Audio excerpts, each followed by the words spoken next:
नमामि बाबा विश्वाधारम परमेश्वरम। कुछ ही दिन बाद बाबा की कृपा कुछ ऐसी हुई कि मुझे मार्गीय बंधुओं का संपर्क अलभ्य हो गया और जून के पहले सप्ताह में ही मेरा ट्रांसफ़र दालमिया नगर हो गया। वहाँ की सरकारी समस्याएं इतनी जटिल थी कि मैं उसी से जूझता रहा। यहाँ मेरी पत्नी का स्वास्थ्य और अधिक खराब हो गया और मुझे इनको लेकर कभी कभी पटना दौड़ना पड़ता था। इसकी सूचना मैंने बाबा को पत्र द्वारा दे दी थी। फिर भी यदा कदा समय निकालकर मार्ग का प्रचार कर ही लेता था, परंतु मार्गीय कार्य में सफलता नहीं के बराबर ही रही। यहाँ एक बात विशेष उल्लेखनीय है जो मैं यहाँ देना अवश्य समझता हूँ। उन दिनों मेरे विभागीय प्रधान एक एंग्लो इंडियन थे। उनका रोब और दबदबा इतना था कि मेरे विभाग के सभी बड़े बड़े अफसराना उनसे घबराते थे। वहाँ जाने के बाद मुझको उनका पैगाम मिला कि दालमिया नगर की सारी दुराव्यवस्था को दूर करना है। मैंने कहा, मैं तब तक कोई भी कदम नहीं उठाऊंगा जब तक विभागीय प्रधान दालमिया नगर के लिए कोई निश्चित पॉलिसी न निर्धारित कर देंगे। दालमिया नगर गया के सुप्रिटेंडेंट के अधिकार क्षेत्र में पड़ता था। वे एक अत्यंत ही सरल हृदय मार्गी थे और वे दालमिया नगर के वातावरण से बहुत घबराते थे। उन दिनों दालमिया नगर को मेरे विभागीय अफसरान काजल की कोठरी समझते थे। खैर, मैं परम पूज्य बाबा को स्मरण करते हुए अपने काम में जुट गया। इधर हमारे विभागीय प्रधान ने गया आने का विचार किया और उन्होंने दालमिया नगर की व्यवस्था पर बात करने के लिए मुझे 5 मिनट का समय दिया। उनसे मिलने का समय सुबह 8 बजे का था। मैं निर्धारित समय पर गया के सर्किट हाउस में पहुंच गया। ठीक 8 बजे मेरी पेशी हुई। मैं परम पूज्य बाबा को ध्यान में रख दालमिया नगर की व्यवस्था पर बात करने लगा। अभी 2-4 बातें ही कह पाया था कि 5 मिनट का समय समाप्त हो गया और मैं चुप हो गया। मेरे चुप होने पर विभागीय प्रधान ने मेरे चुप होने का कारण जानना चाहा, तो मैंने बता दिया कि मेरे लिए निर्धारित समय पूरा हो गया है। उन्होंने कहा मैं अपनी बात जारी रखूं। मैंने फिर पूज्य बाबा को याद कर शुरू किया। उस डिस्कशन के दौरान जब स्थानीय विभागीय अफसर का तस्करा आता तो वे बहुत ही क्रुद्ध हो उठते। बीच बीच में बातों में दोनों तरफ से काफ़ी गर्मा गर्मी हो जाती थी। फिर भी उन विभागीय प्रधान की महानता थी कि इतने बकझक के बाद भी बाबा कृपा से वे मेरी सारी बातें से सहमत होते रहे। इस प्रकार हम लोगों का डिस्कशन 5 मिनट के बदले 5 घंटे तक चला। इनके साथ अकेला मेरा लगातार 5 घंटे तक डिस्कशन में जुटे रहना मेरे विभागीय अफसरों के लिए आश्चर्य का विषय बन गया, क्योंकि बड़े बड़े अफसरान इनसे 10 मिनट से अधिक नहीं बातें कर पाते थे।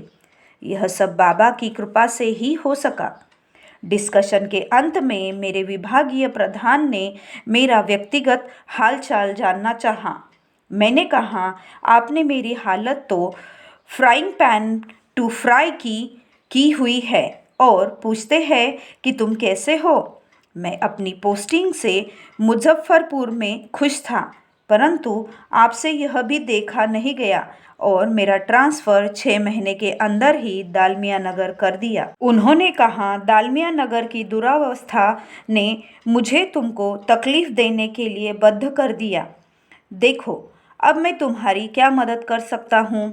मैंने कहा, माफ़ करें, मैं अब इंसानी मदद पर भरोसा नहीं करता। एक इंसान जो खुद दुखिया है वह दूसरे इंसान की क्या मदद कर सकता है। मेरा इतना कहना था कि वे कुर्सी से उठे और मुझे गले लगा लिए और कहने लगे, I crave if I could have this much of mental strength in me. हम लोगों का डिस्कशन अंग्रेज़ी में ही हो रहा था, इसीलिए इनके शब्द मैंने हूबहू रख दिए हैं।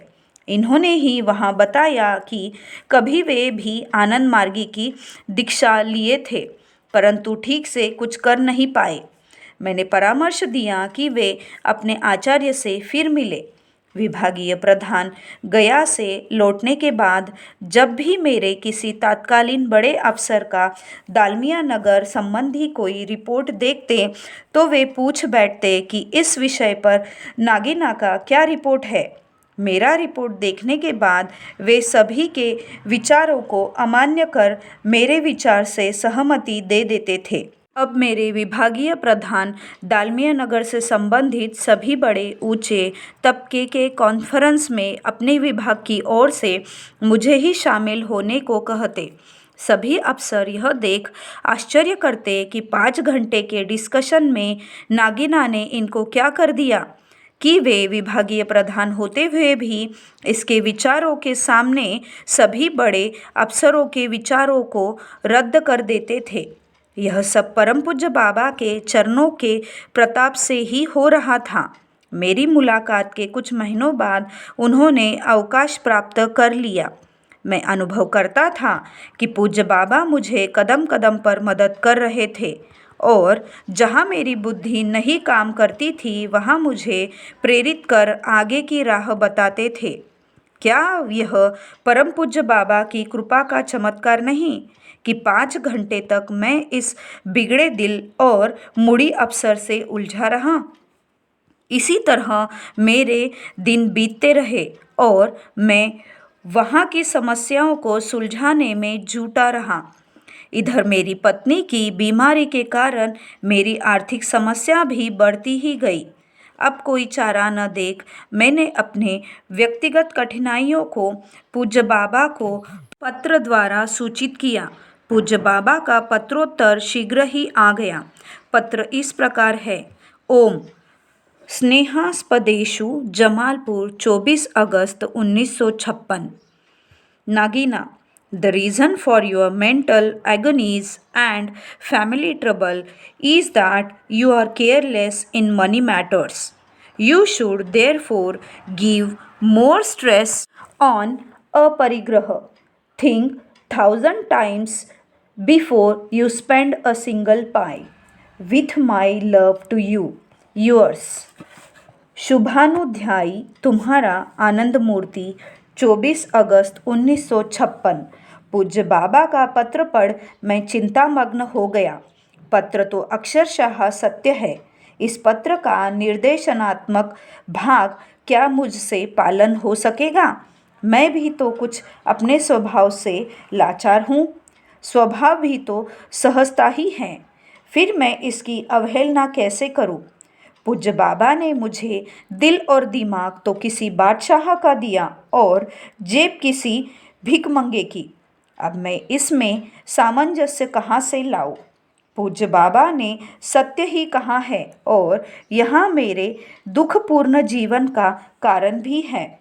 मेरे माध्यम श्रद्धेय आचार्य श्री चंद्रनाथ जी तो बड़े भाग्यवान हैं कि परम पूज्य बाबा ने कृपा कर दीक्षा के पहले दिन ही उन्हें पूर्ण रूपेण सचेत कर दिया था कि अनेक जीवन भोग किया है तुमने, एक जीवन नहीं करोगे तो क्या होगा। अतः मेरे माध्यम ने परम पूज्य बाबा की इस महत्वपूर्ण बात को सतत याद रखा तथा अपने को मानसिक रूप से हर प्रकार के कष्टों को झेलने के लिए पूर्णतः सक्षम बनाते रहे। परंतु मुझे तो बिना किसी चेतावनी के ही हर प्रकार की मुसीबतों से सदा अचानक ही उलझना पड़ा। लगता है इस बार महाप्रभु आए ही है चुन चुन कर ऐसे ही लोगों को अपने शरण में लाने को, जिनका संस्कार दुख, दारिद्र्य, रोग, भय तथा शोकमय है। कृपया मेरे इस कथन को अभियोग नहीं, अनुभव समझे। हाँ, कृपामूर्ति बाबा ने हर बार इतनी कृपा अवश्य की है कि कठिन से कठिन परिस्थिति में भी इतनी सहन शक्ति दी कि उनको याद करता हुआ उसे भोग लूँ। इस कृपा वर्षा के लिए ऋणी हूँ और जीवन पर्यंत रहूँगा। आज मैं अपने जीवन के संध्या काल में हूँ और जब मैं अपने अतीत की ओर देखता हूँ तो पाता हूँ कि अब तक जीवन का हर पल आर्थिक तथा अन्य भौतिक कठिनाइयों में ही गुजरा है। ऐसा लगता है कि जीवन का शेष काल भी पूज्य बाबा की कृपा से इन भौतिक संकटों में ही गुजर जाएगा। क्यों न ऐसा हो। पूज्य बाबा ने अपने आशीर्वचन में कहा भी है, सफरिंग इज योर असेट। यद्यपि संकट काल में पूज्य बाबा खूब अधिक याद आते हैं, परंतु क्रमबद्ध संकट का आना, चाहे वह भौतिक, दैहिक अथवा दैविक ही क्यों न हो, वह मन को जड़ता की ओर ले ही जाता है, जो मनुष्य को असंस्कृत, निर्मम, निराशावादी और क्रोधी बना देता है। प्रार्थना है पूज्य बाबा इस जड़ता से बचाए रखे। मिथिला अंचल के हमारे ग्रामीण क्षेत्र में मैथिल कोकिल रस सिद्ध कवि विद्यापति की एक नचरी सर्वाधिक लोकप्रिय है, जिसे महिला एवं पुरुष दोनों ही अपने दुख के दिनों में बड़े प्रेम से भाव विभोर हो गाते हैं। वह है, कखन हरब दुख मोर हे भोलानाथ, कखन हरब दुख मोर। दुख ही जन्म लेत दुख ही गमाओल, सुख सपन हूँ नहीं भेल हे भोलानाथ, कथन हरब दुख मोर। भनहि विद्यापति मोर भोलानाथ, देहु अभयवर मोहि हे भोलानाथ, कहन हरब दुख मोर। अब जीवन की संध्या में यही नचारी दिल की हर धड़कन के साथ मैं अपने भोलेनाथ बाबा को सुनता हूँ। बुद्धिर वैकुंठिता नाथ समाप्ता मम युक्तयाः, नान्यत किंचिद विजयनामि त्वमेवं शरसाम मम। अब मेरे सारे बल बुद्धि समाप्त हो चुकी है। हे नाथ, कृपया अब तो अपनी शरण में लगा ले। आध्यात्मिक जगत में विचरण करने वाले लोग मेरे हाल पर कुछ रहम भी कर सकते हैं, लेकिन भौतिकता से सारा बोर दुनिया वाले क्यों मेरी मुसीबत को समझे। संघर्ष ही साधना है। अतः अभावग्रस्त होते हुए भी आई हुई विपदाओं का यथासंभव हल निकालने का प्रयास करने लगा। संबल सिर्फ पूज्य बाबा का आशीष पत्र ही था। जब भी तबीयत घबरा उठती तो बाबा के पत्रों को उलट पुलट कर पढ़ लेता, फिर कुछ हिम्मत बंधती और काम में जुट जाता। इस तरह सितंबर मास तक दालमिया नगर की सभी समस्याएं सुलझ गई। मार्गीय वातावरण के अभाव में अब मेरा मन वहाँ नहीं लग रहा था। अतः एक संध्या को अकेला बैठा पूज्य बाबा से प्रार्थना करने लगा, बाबा, यहाँ का मेरा काम समाप्त हो गया है और आप तो कहीं ऐसी जगह स्थानांतर कर दो जहाँ मुझे कुछ मार्गीय वातावरण मिले। मार्गी बंधुओं के बीच रहने से अपनी परेशानियों को भी कुछ समय के लिए भूलने का अवसर मिलेगा। पूज्य बाबा ने मेरी करुणा पुकार सुन ली और मैं आश्चर्यचकित हो गया जब ठीक दूसरे दिन 4 बजे अपराह्न में मुझे पटना से मेरे बड़े अफसर ने दूरभाष पर बताया कि दालमिया नगर एक दूसरे बड़े अफसर को पोस्ट किया जा रहा है और विभागीय प्रधान जानना चाहते हैं कि आप कहाँ जाना चाहेंगे। मैंने छूटते उनसे कहा कि मुझे मुजफ्फरपुर वापस भेज दे। उन्होंने मेरा आग्रह विभागीय प्रधान तक पहुंचा दिया। 2 दिन बाद ही मेरा मुजफ्फरपुर का स्थानांतर का आदेश आ गया और अक्टूबर माह के प्रथम सप्ताह में ही मैं मुजफ्फरपुर पहुंच गया। धन्य है प्रभु और धन्य है उनकी कृपा करने का ढंग। पहले तो परिस्थितियों का चक्रव्यूह रच मन को उद्विग्न एवं व्यथित करना, फिर कृपावारी के शीतल फुहारों से अशांत मन को शांत करना और भक्ति रस के छींटों से मन को आह्लादित करना। धन्य है मेरे बाबा कि कटु और मधु दोनों का अनुभव एक साथ ही करा देते हैं। यहाँ यह बता देना अप्रासंगिक नहीं होगा कि मेरे साधक जीवन में उच्च से उच्च तथा श्रेष्ठ से श्रेष्ठ कोटि की अनुभूति ऐसे ही समय में मुझे प्राप्त हुई जब मैं संकटों से घिरा परम पूज्य बाबा के संपर्क से दूर 1955 से 1957 में अपने छोटे से गांव में तथा किसी शहर में था। मुजफ्फरपुर आने के बाद भी मेरी पारिवारिक स्थिति में कोई खास परिवर्तन तो आया नहीं। हाँ, मार्गीय वातावरण में परेशानियों से हट मन आध्यात्मवाद की ओर लगा रहा। फिर भी वास्तविकता कभी कभी झटका दे ही देती थी। ऐसी ही एक झटके से आहत हो मन ने चाहा कि मैं अपने रिवर्जन के मामले को कोर्ट में ले जाऊं। मेरे विभागीय हितैषियों का भी यही विचार था। दूसरी बात यह थी कि जो लोग कभी मेरे अधीनस्थ थे या जूनियर थे, आज मेरे ऑफिसर बने बैठे थे। मुझे उन अफसरों से संपर्क रखना पड़ता था। यद्यपि परम पूज्य बाबा की कृपा से यह उन अफसरों की महानता थी कि वे मेरी पूरी इज्जत करते थे, फिर भी मानवीय कमजोरी के कारण अब मुझे अपना अधःपतन बुरी तरह खलता था। अब मुझे भी ऐसा लगने लगा कि मैं अन्याय के सामने नतमस्तक हो गया हूँ और मन बार बार धिक्कारने लगा कि मैं अन्याय के सामने झुक गया। विभागीय शुभचिंतकों का परामर्श पाकर मन उत्तेजित हो ललकारता और कहता कि न्याय प्राप्त करने के लिए कोर्ट में जाओ।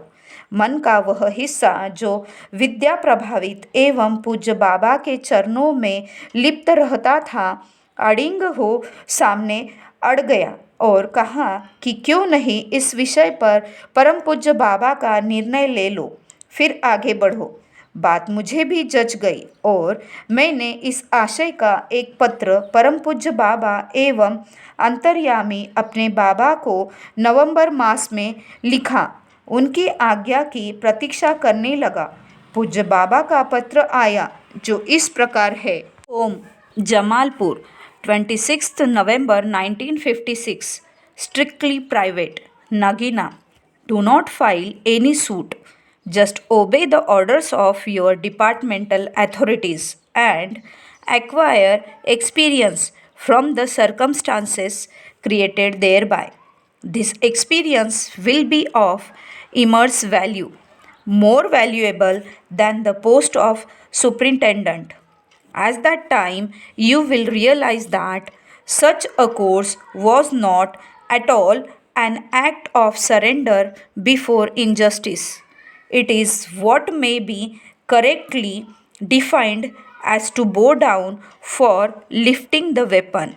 Anand Murthy, 26 नवंबर 1956। पूज्य बाबा के इस पत्र को पाने के बाद मैंने यही प्रयास किया कि जीवन के इस दुखद अध्याय को सदा के लिए भूल जाऊं। यद्यपि इसके भूलने में कुछ समय अधिक लगा, मैं सतत चेष्टित रहने लगा कि इस घटना की याद सदा के लिए अपने दिमाग से निकाल दूं और कुछ समय बाद पूज्य बाबा की कृपा से सफलीभूत भी हुआ।